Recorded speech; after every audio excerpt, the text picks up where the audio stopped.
Dr. John Watson sat in his old chair at 221B Baker Street, staring at the empty seat across from him. 3 years had passed since Sherlock Holmes's death at Reichenbach Falls. The room remained exactly as Holmes had left it, his pipe on the table, chemistry equipment gathering dust, and the violin silent in its case. A knock at the door broke Watson's thoughts. Mrs. Hudson entered, looking pale. "Doctor, there's a strange message for you." She handed him a note, written in familiar handwriting that made Watson's heart stop. "Meet me at midnight. The game is afoot once more. S.H." Watson couldn't believe his eyes. Was this a cruel joke? He had seen Holmes fall to his death. Yet the handwriting was unmistakable, the sharp angles, the distinctive cross of the tance that only Holmes made. At midnight, Watson stood in the fog outside an old warehouse. A tall figure emerged from the shadows, wearing a deerstalker cap. "Hello, old friend," said a voice Watson thought he'd never hear again. "Holmes. But how? I saw you die. What you saw, my dear Watson, was carefully planned.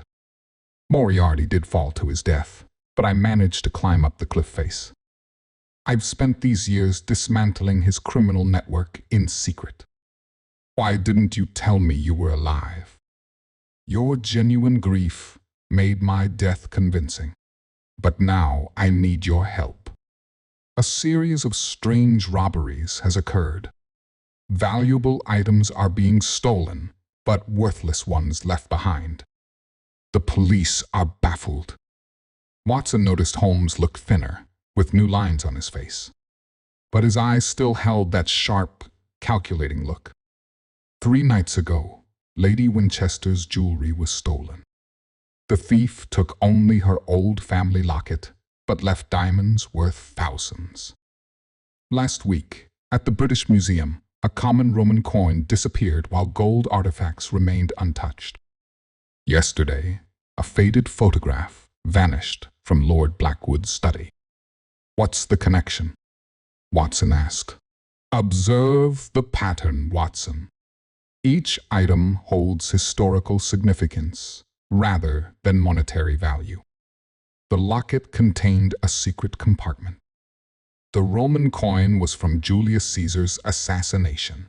The photograph showed Victorian London's underground tunnels."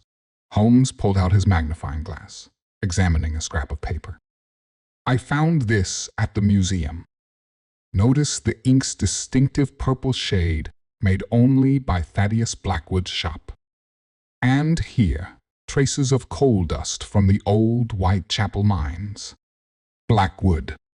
Lord Blackwood's brother? Precisely. Thaddeus Blackwood, historian and collector, disappeared 10 years ago while researching ancient London secrets. Everyone assumed he died in the sewers. But what if he found something?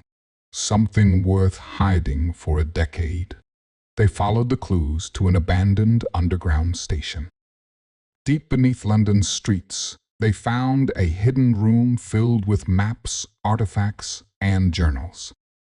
"Just as I suspected," Holmes said. "Thaddeus discovered evidence of a secret society dating back to Roman times. These stolen items are keys to their meeting places. He's trying to piece together their mystery. A noise behind them made them turn. There stood Thaddeus Blackwood, wild-eyed and clutching the stolen items. "The society must remain hidden," he said. "Their knowledge is too dangerous. The time for secrets is over, Blackwood. London deserves its true history." After a brief struggle, they subdued Blackwood. The stolen items were returned, and Holmes's return became public knowledge. That evening, sitting by the fire at Baker Street, Watson smiled. "It's good to have you back, Holmes." "Indeed, Watson. London's criminals had it too easy in my absence. But tell me, how did you know I was truly alive when you got my note? Watson grinned. Elementary, my dear Holmes. Mrs. Hudson's reaction. She looked pale, not from shock at a ghost's message, but from seeing you deliver it in person. Holmes laughed. You've learned something of deduction in my absence. The game, dear Watson, is most definitely afoot again. Back in his familiar chair, pipe in hand, Sherlock Holmes was truly home. London's greatest detective had returned, and new mysteries awaited.